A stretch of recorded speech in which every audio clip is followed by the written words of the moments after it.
My name is Hannah Mercer.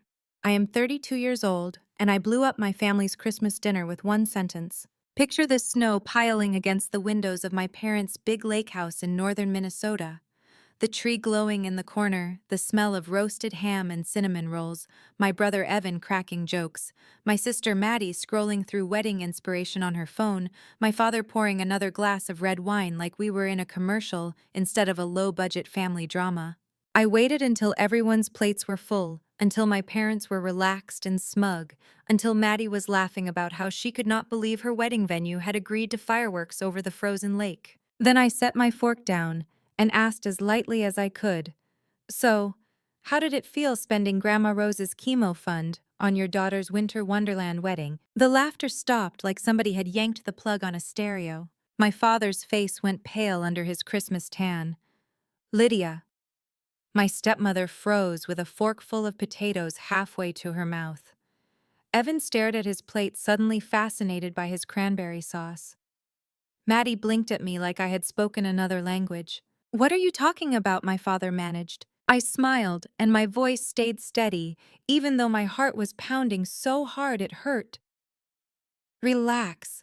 I am not the one who has to explain to a judge why my grandmother's last will and testament suddenly disappeared, and a brand new one magically made you both sole heirs. I am just the one you tried to declare incompetent so you could keep the secret." The room went silent in that thick, suffocating way only family silence can. The kind of silence where everyone hears everything they have ever done wrong echoing in their own head. If you have ever dropped a truth so heavy in the middle of a family gathering that everyone stops breathing, tell me about it in the comments because I promise you I will read every word. And stay with me to the end because the way karma came for them after this, you are going to want to hear it. The weirdest part of that night was how quickly my body went calm once the words were out. For years, I had lived in this constant swirl of anxiety and guilt. I paid their bills, fixed their emergencies, carried the weight of the family business on my back, and then lay awake, wondering why I could not breathe. That night, as the truth left my mouth, something in my chest finally unclenched. Hannah Lydia said, her voice all tight sugar, "This is not funny. Your grandmother's inheritance was handled exactly how she wanted." "The will?" "Which one?" I asked. "The original one leaving the lake house and half the hardware company to me and Evan, or the second one that somehow cut us out and left everything to you and Dad for the benefit of the family?" My mother died when I was 19.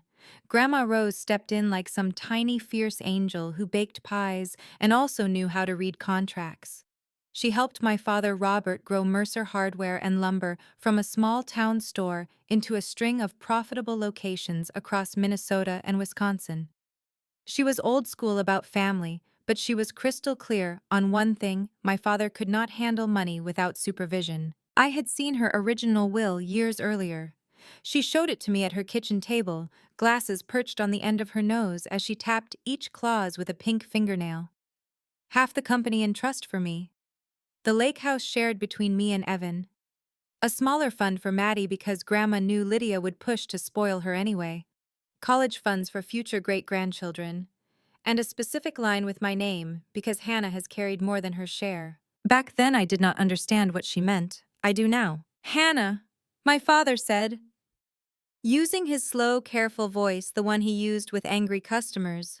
"Your grandmother changed her mind. She wanted simplicity.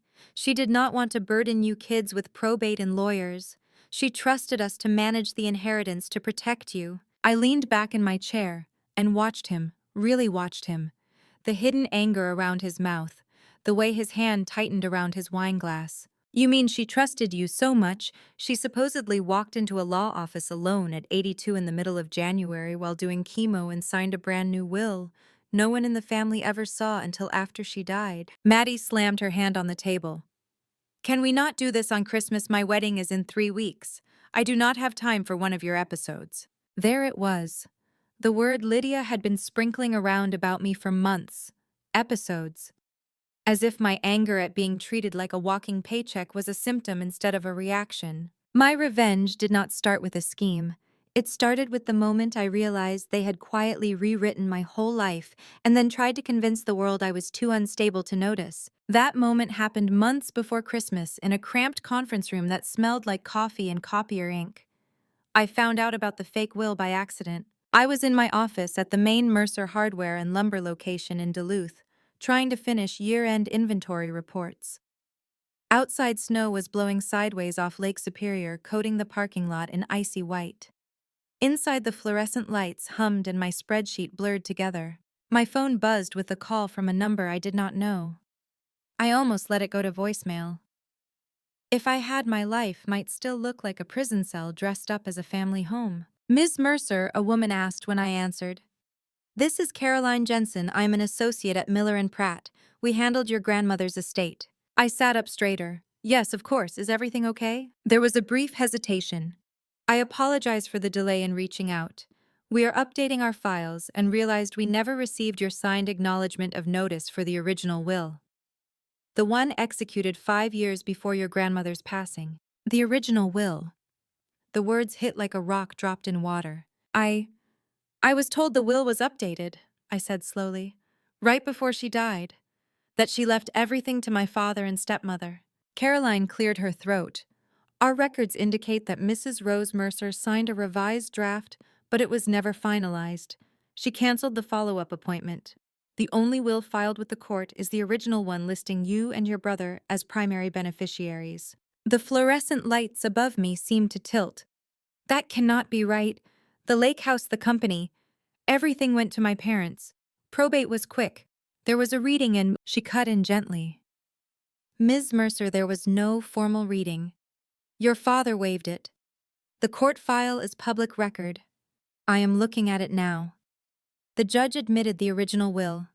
Then within days there was a series of quitclaim deeds and transfers from you and your brother back to your father. All signed, all notarized. I remembered that week after Grandma's funeral as a blur of casseroles and paperwork. I remembered sitting at the dining room table, still smelling her perfume in the curtains while my father slid forms in front of me. These are just acknowledgments, he had said, voice low and soothing. Legal housekeeping. You know the business is complicated. Grandma did not want you tangled up in taxes and partners and creditors. I will hold everything in my name, but it is for all of us, sweetheart. We are a family. I had been so wrecked by grief I barely read a single line. I never saw the original will. I said, now my throat suddenly dry. I never knowingly signed away my share of anything. Are you sure? Caroline's voice turned businesslike. If you did not understand what you were signing, that is a serious matter, Ms. Mercer. I am emailing you the file. You should speak with your own attorney. My own attorney. The phrase felt foreign. In my family drama, I was always the fixer, never the one who needed representation. I hung up and opened the email as soon as it hit my inbox. There I was in grainy black and white scans, signing page after page. Deeds transferring my interest in the lake house, my share of Grandma's stock in the company, some miscellaneous bond accounts. All notarized by a woman I vaguely recalled as a friend of Lydia's from church. Beside my signature was Evan's. Sloppy, half-legible, probably signed while he was on his way out the door to meet friends. It was dated 3 days after Grandma's funeral. Each document said the same thing. For $10 and other valuable consideration, I, Hannah Mercer, hereby convey all right, title, and interest. $10. They bought out my inheritance with 10 symbolic dollars and a promise they never intended to keep. I stared at those pages until the numbers and legal language swam. Then I forwarded them to the only person I knew who would be furious on my behalf instead of disappointed that I had caused trouble. Her name was Lauren Park, and she was a probate and elder law attorney in Minneapolis. We had shared a dorm room in college until I had to drop out for a semester to help at the store when my mother got sick. She was the one who had held my hand in a hospital hallway when Mom took her last breath. If anyone understood what Grandma's will was supposed to mean, it was her. I sent the email with a shaking hand and a subject line that said, "Tell me I'm overreacting." She called within an hour. "Hannah, you are not overreacting. You are not even reacting enough." That was the day the word inheritance stopped being some abstract, far-off thing you whispered about and started feeling like the weapon my parents used to keep me in line. The irony is that I never cared about being rich. I cared about security, about knowing that if my car broke down, I could fix it, that if I ever got sick, I would not end up in some overcrowded county clinic waiting room, that if I had kids one day, their Christmas mornings would not depend on whether the store had a good quarter. But my parents turned my fear of instability into their favorite form of manipulation. After my mother died, my father fell apart in a way that looked like hard work from the outside. He threw himself into expanding Mercer hardware and lumber, opening new locations, buying trucks and inventory, hiring managers. He told everyone he was doing it for the kids. What he did not tell them was that he financed growth with personal loans, skipped payroll for himself, but took distributions from the company for vacations and toys, and leaned harder and harder on me. I was 24 when I took over the bookkeeping. My degree in business was unfinished, but I learned on the fly, staying late in the office to reconcile accounts, calling vendors to renegotiate terms, talking to bankers who treated me like a secretary, until I showed them I understood our numbers better than my father ever had. By 26, I was effectively the chief financial officer of a small family company and the unofficial treasurer of my entire family. My father started coming to me instead of the bank when he needed cash. Short term, he would say. Just float us until receivables catch up, you know how it is, kiddo. Lydia came with different kinds of requests. Maddie needed a new car because hers did not feel safe.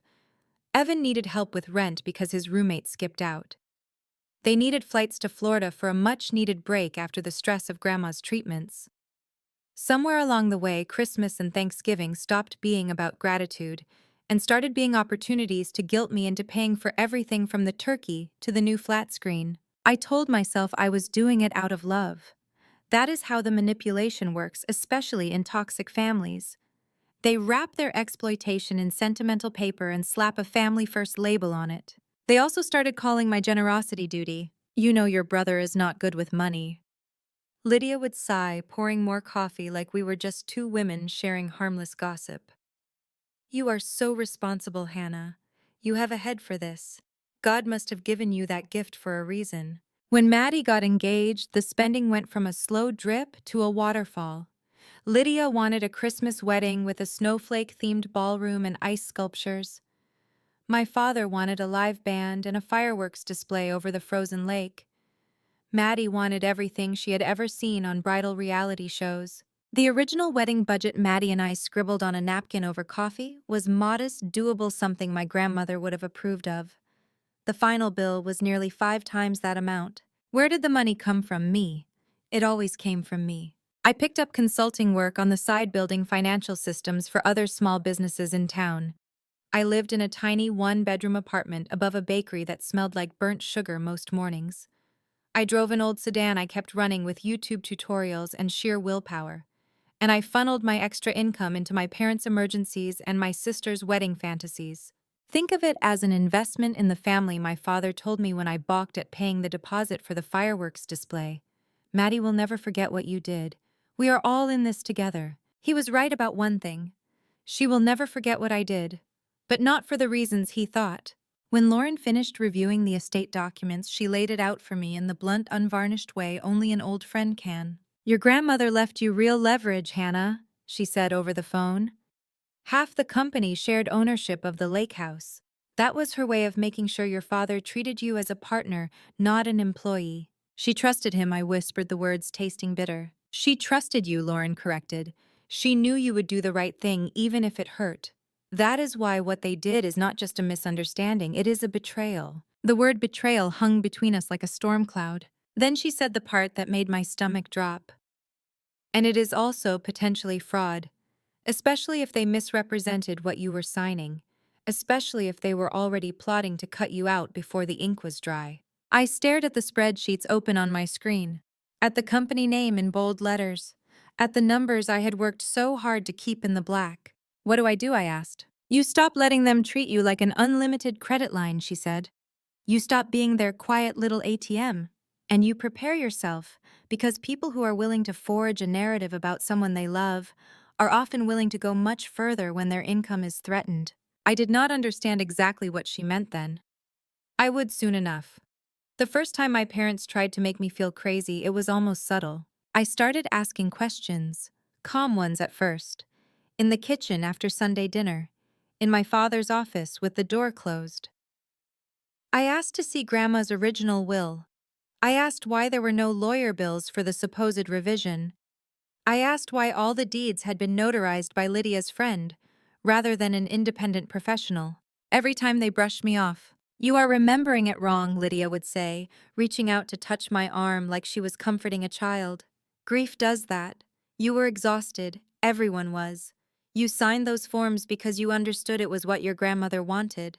My father used a different tactic. "I put my life into this company," he would mutter, pacing the office with his hands in his pockets. "Your grandmother knew I would take care of you. She did not want the business split up. Paper gets lost.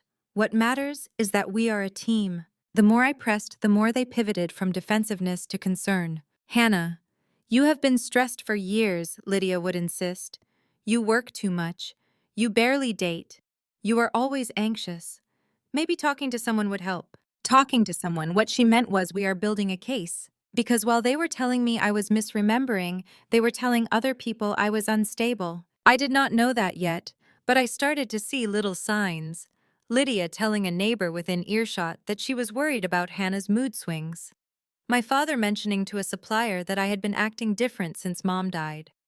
Maddie rolling her eyes and muttering she is having another meltdown when I asked for help with the store instead of a new Instagram story about her wedding. I wish I could tell you I saw the full picture right away and marched into a lawyer's office with my head high. The truth is messier. That is how family drama works. It is a slow erosion of what you know is real. One night, after a long day of inventory, I found myself staring at the bathroom mirror in my tiny apartment, wondering if maybe I was too sensitive, too dramatic, too resentful. Maybe I had misunderstood Grandma's intentions. Maybe my parents really did know best. Then my phone buzzed with a text from Lauren. "Whatever you do, do not sign anything else without me looking at it.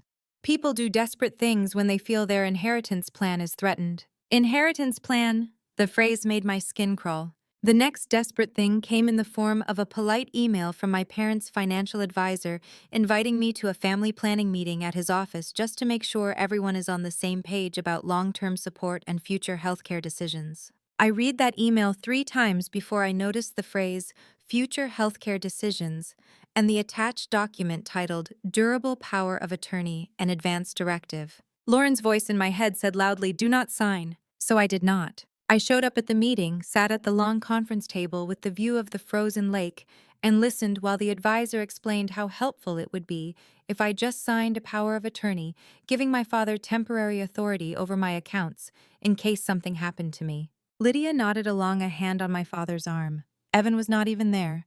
Maddie scrolled through her phone, occasionally glancing up to ask if this would affect her wedding registry. "I am not signing that," I said, and my voice came out steadier than I felt. "And I am not comfortable with any more transfers or consolidations until I have had time to review everything with my own counsel." The advisor's smile tightened. My father's jaw clenched.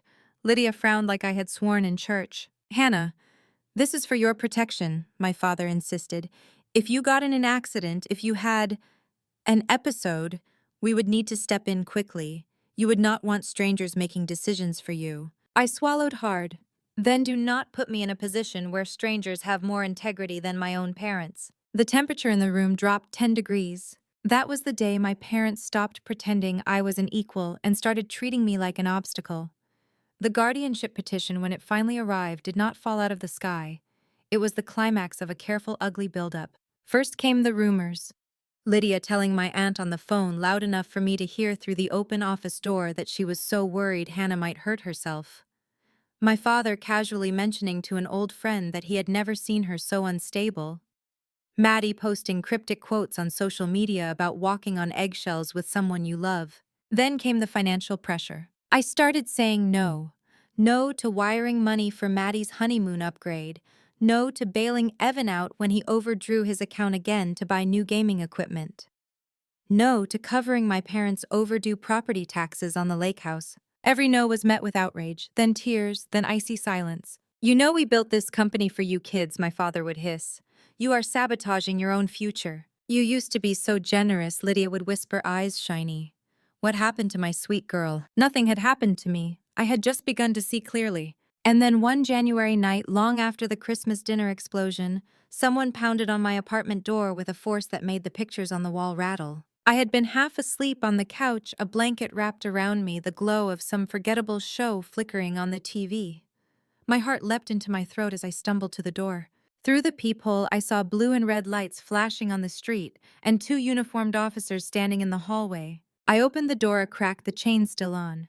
"Can I help you?" "Ma'am," the older officer said, voice rehearsed and careful. "We received a 911 call from a family member stating you were inside making threats to harm yourself." The caller reported hearing screaming and glass breaking. "We need to come in and make sure you are okay." My stomach dropped right through the floor. "There is no screaming," I said. "No broken glass. I live alone. I was asleep." The younger officer shifted his weight, clearly uncomfortable. "I am sorry, ma'am. When the report is this detailed, we are required to do a welfare check. It will only take a minute." I unhooked the chain with shaking hands and stepped aside. They went through my little apartment like a storm. They checked the bathroom, the bedroom, the tiny kitchen. One of them glanced at the trash can, at the pill bottles on the counter, at the wine glass in the sink. I stood in the living room with my arms wrapped around myself, the blanket still hanging off one shoulder, humiliation burning my skin. Finally, the older officer came back to me with a clipboard. "We are going to note that you appear stable, and there are no signs of self-harm. If you do feel like you might hurt yourself, you can call us, all right?" He handed me a card with a crisis number on it. His eyes were kind. He did not know he had just been used as a weapon. "Who called?" I asked, even though I already knew. He glanced at his paperwork. "It came from a woman who identified herself as your stepmother." Of course it did. After they left, I closed the door. Locked, it slid the chain and then shoved a chair under the knob for good measure. I sank to the floor, my back against the wood, and shook. It was not just the invasion of privacy. It was the realization that my parents were willing to paint me as suicidal to strangers, that they were collecting evidence of my supposed instability. Within a week, my health insurance company sent me a letter saying they were reviewing several questionable claims for psychiatric holds and emergency evaluations I had supposedly undergone. Claims I had never authorized at facilities I had never visited. Lauren's voice when I told her was flat with fury. "They are building a story, Hannah, one where you are the unstable daughter who needs guardianship, and you are the reckless one with money, and they are the noble parents trying to protect you and the family business." Revenge was not on my mind yet. Survival was. But the seeds were planted. The petition arrived on a Wednesday, tucked into a thick envelope served to me in the parking lot of the grocery store like an unwanted gift. I was loading bags into the trunk of my old sedan when a man in a too-tight suit and cheap cologne stepped in front of my cart. "Hannah Mercer?" he asked. "Yes." He held out the envelope. "You have been served." The words looked theatrical on TV. In a gray Minnesota parking lot under a flat white sky, they just felt dirty. I sat in my car and opened the packet with trembling hands. In cold legal language, my parents were asking the county court to declare me incompetent to manage my own affairs and appoint them as my guardians over both my person and my estate. They claimed I was unstable, impulsive, prone to episodes, that I had become hostile and paranoid, cutting off financial support for my dependent family members without warning, that I was hoarding money and might recklessly blow through my assets, jeopardizing the family business and leaving myself destitute. They had attached statements from neighbors describing me as reclusive and erratic. A barista from the coffee shop near my office said I had sobbed in public about wanting to disappear. A distant cousin claimed I had confided that I heard voices at night. None of it was true. Some of the dates in those statements were days I knew I had been in another town entirely working with a client. But there they were, notarized, bound in a neat, official-looking packet. They had also attached the fabricated medical claims painting a picture of a woman in and out of psychiatric facilities. They asked the court to immediately freeze all of my accounts and restrict my ability to sign contracts or manage property. "Do not panic," Lauren said when I reached her, my voice wavering. "This is bad, yes, but it is also sloppy. They are greedy. Greedy people rush, and when they rush, they make mistakes." "What if the judge believes them?" I whispered. "What if guardianship is granted? They will control everything. The company, the house, my bank accounts, my body." "That is why we fight," she said. "You are going to document everything, every transfer, every deed, every lie. We are going to show the court this is not about your mental health, it is about inheritance and control. Inheritance, revenge, manipulation. The words lined up like bullets. Will it work? I asked. She did not sugarcoat it. Guardianship statutes can be abused, that is the ugly truth. But we have more than hurt feelings on our side. We have bank records showing how they bled the business and leaned on you. We have the original will and the cancelled revision. We have witnesses who will testify to your competence, and if we are lucky, we will have something even stronger. What? Evidence they already stole from you, she said. Nothing snaps a judge out of poor worried parents mode like proof of financial exploitation. It turned out luck was on our side. Or maybe it was not luck at all. Maybe it was karma finally checking her watch and deciding my parents were overdue. Sometimes revenge does not look like a dramatic confrontation. Sometimes it looks like a quiet woman in an office cubicle deciding she is tired of watching people get screwed over. Her name was Angie, and she worked at the small regional bank that handled most of Mercer Hardware's accounts. We had never been close, but we had swapped a lot of stories over the years about impossible customers and bad coffee. One afternoon after the petition was filed, but before the hearing, she called me from her personal cell phone. I should not be telling you this, she said without preamble. But I have watched your family walk all over you for 10 years, and I am done being polite. My spine straightened. What is going on? There is an account, she said. One you are technically a party to because of how the old estate documents were structured, but that your father and stepmother have kept quiet. It was originally funded with your grandmother's stock dividends. Over the last few years, there have been some interesting withdrawals. How interesting, I asked, my pulse pounding. Think 6 figures, she replied. Think cashier's checks made out to Maddie and Tyler wedding productions. Think luxury travel agencies and boutique plastic surgery clinics. Think payments to a law firm in another state with a specialty in asset protection. My throat went dry. Can you send me statements? Not officially, she said, but I can make sure the right subpoenas land on the right desks if your attorney files them. Once we had those records, the narrative my parents were spinning about a reckless, unstable daughter hoarding money started to crumble. We saw the exact dates they began siphoning off Grandma's investments to fund their lifestyle.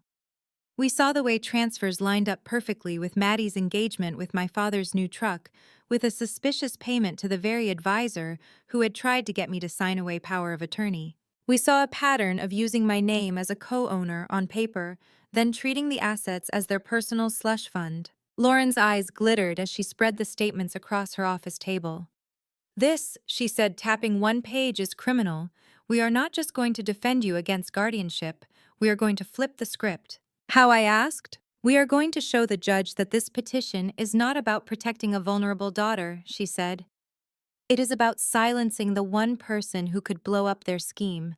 They wanted to make you legally voiceless so you could never challenge their control over the inheritance. My revenge did not look like screaming at them in the kitchen, though I had done plenty of that in my head. It looked like organizing every nasty little receipt and email into neat binders. It looked like highlighting bank statements in 3 different colors. It looked like nights spent at my kitchen table, eyes burning scanning documents, while the rest of the town slept. It looked, in other words, like work. The kind of invisible labor women do all the time. This time, though, it was not for their benefit. It was for mine. The courthouse in Duluth is not a grand marble palace. It is a squat building of old stone and newer additions, the kind of place you probably walk past without noticing unless you have a reason to be there. On the day of the hearing, the sky was a hard, brittle blue, the kind of cold where your breath hangs in the air like small ghosts. I wore the one good Navy suit I owned, the same one I had worn years earlier when I pitched my first big expansion plan to a skeptical banker. My hands shook as I braided my hair back, but my voice stayed steady as I checked in with the clerk. The courtroom itself smelled like lemon cleaner and old paper. A judge's bench at the front, 2 tables facing her, rows of wooden benches behind a low rail. My father and Lydia sat at the petitioner's table dressed like they were going to a church service instead of a legal ambush. My father's hair was perfectly combed, his tie a little too bright. Lydia wore a pale blue suit and pearls, the picture of respectable concern. Maddie sat behind them, coat draped over her shoulders, scrolling her phone. Evan was nowhere in sight. When the judge entered, everyone stood, She was in her late 40s with sharp eyes and a tired set to her shoulders. She had probably seen more family drama than I could imagine. "Good morning," she said. "We are here on the petition for guardianship of Ms. Hannah Mercer. Counsel, are you ready to proceed?" My parents' attorney stood up. He had the smooth confidence of someone paid too much to believe his own arguments. "Your Honor," he began, "this is a heartbreaking case. My clients are loving parents who have watched their daughter descend into paranoia and self-destructive behavior.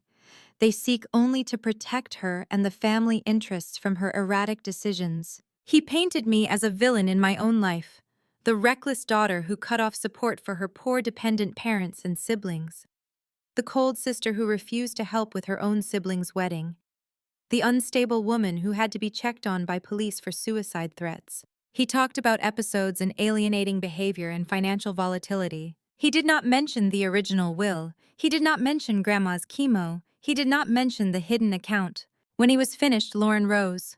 She was calm and lethal, like a surgeon about to cut out a tumor. "Your Honor," she said, "this is not a case about a fragile daughter in need of protection. This is a case about a competent woman whose parents have systematically exploited her for years, and who, when she finally tried to set boundaries, became the target of a coordinated attempt to strip her of her autonomy and her inheritance." She called me to the stand first. My hands shook when I took the oath, but my voice once I started talking was surprisingly even. She walked me through my role in the company, my responsibilities, the nights and weekends I had poured into keeping Mercer Hardware afloat. She asked about the support I had given my family, the rent payments, the car repairs, the wedding deposits. She asked about the original will, about the day Grandma showed it to me, tapping each line and saying, "This is to make sure you do not get steamrolled." She asked about the documents I signed after the funeral when my father told me it was just housekeeping. Then she sat down and it was my parents' attorney's turn. He tried to rattle me, asked if I had ever been sad, if I had ever yelled, if I had ever said things I did not mean, if I had ever had a glass of wine alone, if I had ever stayed home instead of going out. I answered honestly, yes, I had been sad. My mother died, my grandmother died, I was human. Yes, I had yelled. Yes, I had said things I regretted in the middle of a fight. Yes, I had wine alone sometimes. Yes, I liked my own company. He tried to turn every ordinary human moment into evidence of instability. The judge watched quietly, taking notes. Then Lauren called Angie, the bank employee, and Caroline, the associate from the estate firm. They testified about the original will, about the canceled revision, about the hidden account, about the pattern of withdrawals for personal expenses disguised as family needs. Finally, Lauren called the last witness, a quiet, serious man in a suit who introduced himself as an investigator from the state's Elder Justice and Financial Exploitation Unit. He testified about the audit they had done of my parents' handling of Grandma's assets, about transactions that did not match the terms of the will, about funds meant for Grandma's medical care diverted into luxury purchases and wedding vendors, about tax filings that conveniently omitted certain accounts. "And what prompted your office to open this investigation?" Lauren asked. He looked at the judge. "We received a complaint flagging unusual activity in accounts linked to the Mercer family business. That complaint was filed by Ms. Mercer's counsel after she obtained bank records showing significant discrepancies." The judge's eyes flicked from him to my parents. My father's jaw clenched. Lydia's hands twisted in her lap. My parents' attorney objected, argued, tried to paint it all as misunderstandings and informal family arrangements. But the more he talked, the worse it sounded. When the judge finally spoke, the room went so quiet I could hear my own heartbeat. "This court has an obligation," she said slowly, "to protect vulnerable adults. It also has an obligation to protect the integrity of that process. Guardianship is not a tool for winning family arguments or securing financial advantage." She picked up the petition and flipped through it. "In this case, the evidence of Ms. Mercer's incompetence is weak," she continued. "It consists largely of subjective statements from interested parties, some of which are contradicted by documented facts. Meanwhile, there is credible evidence that the petitioners have engaged in questionable financial conduct regarding their late mother's estate and their daughter's assets." She set the papers down. "The petition for guardianship is denied," she said. "Furthermore, this court is referring the matter to the county attorney for review of potential financial exploitation and fraud." For a second, the air seemed to rush out of the room. My father's face went gray. Lydia made a sound like something breaking. Maddie finally looked up from her phone, eyes wide. My revenge did not come in the form of a shouted, "I told you so." It came in the form of a single sentence from a tired judge who had seen too many parents use the law as a weapon. Petition denied. Investigation begun. The fallout was not fast. Real life rarely wraps up neatly in a single episode, but it was relentless. Within weeks, the county attorney's office opened a formal investigation into my parents' handling of Grandma's estate and the company's accounts. Subpoenas flew, old records were dusted off. Former employees remembered odd instructions to just code that as miscellaneous. Vendors came forward about cash payments and side deals.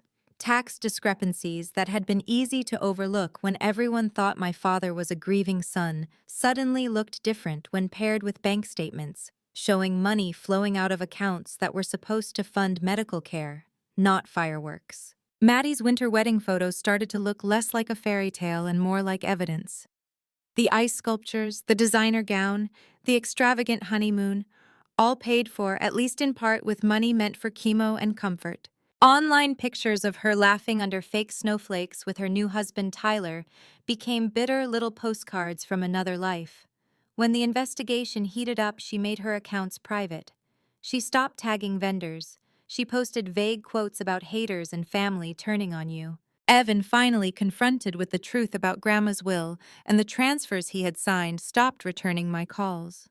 For months, he had been content to let me be the villain so he could keep his lifestyle. When he realized our parents had not only stolen from me, but also used his name in ways that might get him in trouble, his anger came out messy and misdirected. He sent me one text late one night. "Why could you not just let it go?" I stared at the screen for a long time before replying. Because Grandma did not want us to be slaves to their bad decisions. He never answered. My father and Lydia hired criminal defense attorneys. The family business, already stressed by their spending, began to struggle. Suppliers tightened terms, lines of credit shrank. Customers heard whispers and took their orders elsewhere. In the middle of all of that, my father called me. "Hannah," he said, his voice rougher than I remembered. "We need to talk." I almost hung up. But a small part of me, the part that still remembered him teaching me to ride a bike and cheering at my high school graduation, answered. "There's nothing to talk about," I said. "You tried to have me declared incompetent so you could control everything. You stole from Grandma's estate. You lied to my face." He sighed. "You are making this sound worse than it is. We were just trying to keep the company together, to keep the family safe. Lawyers exaggerate. You know how they are." "The judge did not exaggerate," I replied. "The investigator did not exaggerate. Those bank statements are not exaggerations. You made choices. This is what those choices cost." Silence hummed on the line. "You have always been so ungrateful," he said finally. "We gave you everything, the business, the chance to be important, and this is how you repay us, with accusations, with revenge." The word revenge slid between us like a knife. "This is not revenge," I said slowly. "This is accountability. Revenge would have been emptying those accounts and disappearing without a word. I tried to talk to you. I tried to set boundaries. You responded by trying to erase my legal existence." He laughed, a harsh, brittle sound. "You think those people in that courtroom care about you? They do not. When this blows over, you will come crawling back." I hung up. I did not crawl back. Money is loud when you have it and louder when you lose it. Legal fees piled up. Court-ordered restitution loomed. The company, without my free labor and careful balancing, started to wobble. Within a year, Mercer Hardware and Lumber went from family business with a heart to cautionary tale about mismanagement in the local paper. Articles about financial exploitation and elder abuse included my grandmother's name. Neighbors who had once envied our lake house clucked their tongues at the gossip. The bank called in one loan too many. My parents could not juggle anymore. Bankruptcy papers followed. The lake house went on the market. I found out about the listing when a former employee sent me a screenshot. There it was, the house where I had grown up. The long driveway lined with pines, the deck overlooking the frozen lake, the living room where we had celebrated Christmas and fought and grieved and pretended everything was fine. "Mercer family home with stunning lake views," the listing read. perfect for holidays and entertaining. Perfect for hosting the kind of family drama that scars you for life, I thought. The court eventually ordered a structured restitution plan. My parents had to repay a portion of what they had taken from Grandma's medical funds and the estate. They were barred from serving as fiduciaries for any vulnerable person again. It was not as much as I wanted. It was more than they ever expected. Maddie's marriage did not fare much better than the business. Tyler, who had loved the spotlight of their wedding and the idea of marrying into a business family, did not enjoy the reality of debt collection calls and scaled-back vacations. Gossip said he left within 2 years, moving to another state with someone he met at work. Evan bounced from job to job, angry at everyone and no one. He blamed me, my parents' grandma, the judge, the economy. He experimented with get-rich-quick schemes and brand partnerships that never materialized. Eventually, he faded into the background noise of my life. A brother I had once carried on my shoulders, now carrying his own consequences. As for me, I made a decision. I sold my share of the company's remaining assets, took what little I could salvage from the wreckage, and left Duluth. I moved to Denver, a city far enough away that the air felt different and the sky stretched wider. I got a job with a mid-sized construction supply firm that thought my experience wrangling a family business under pressure was impressive instead of just what daughters do. I rented a small apartment with big windows and no family photos on the walls. I bought myself a second-hand but reliable car. I started hiking in the mountains on weekends, learning the quiet pleasure of getting tired for reasons that had nothing to do with emotional labor. I started going by Hannah Rose at work, using my grandmother's first name like a small shield and a reminder.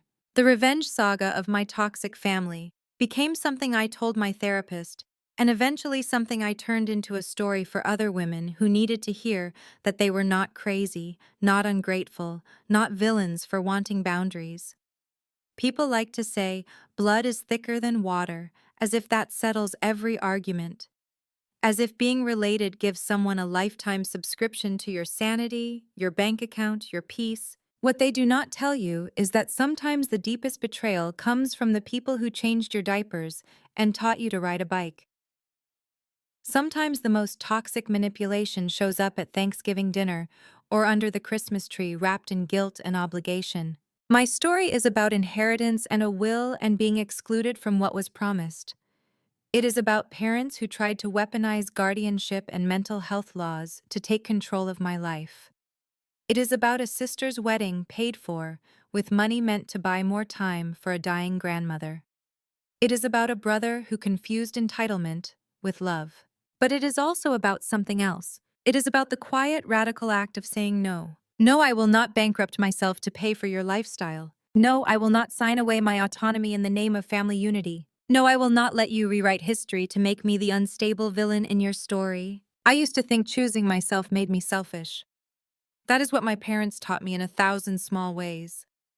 Anytime I hesitated to pay for something, anytime I questioned their decisions, I was difficult or ungrateful or dramatic.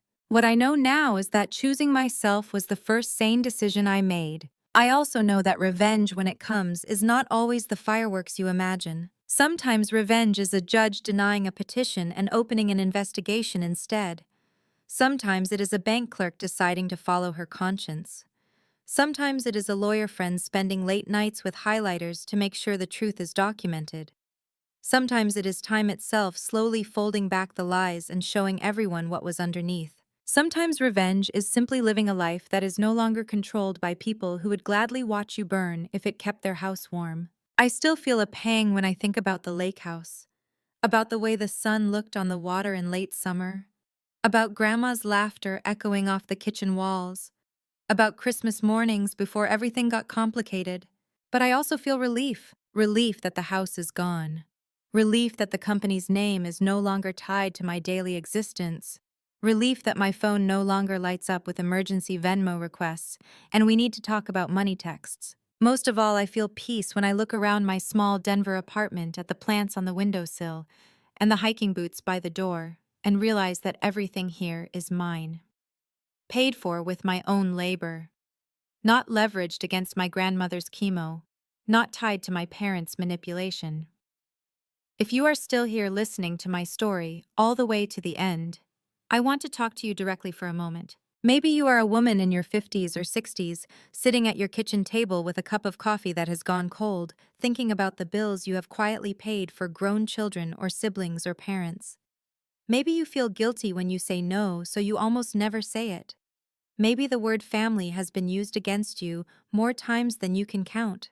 Maybe you have your own version of my family drama, your own inheritance fight, your own hidden will, your own experience of being excluded from decisions while still being expected to foot the bill, your own parent or partner who has hinted that you are not yourself lately, when what they really mean is you are not as compliant as you used to be. I am not here to tell you to blow up your life.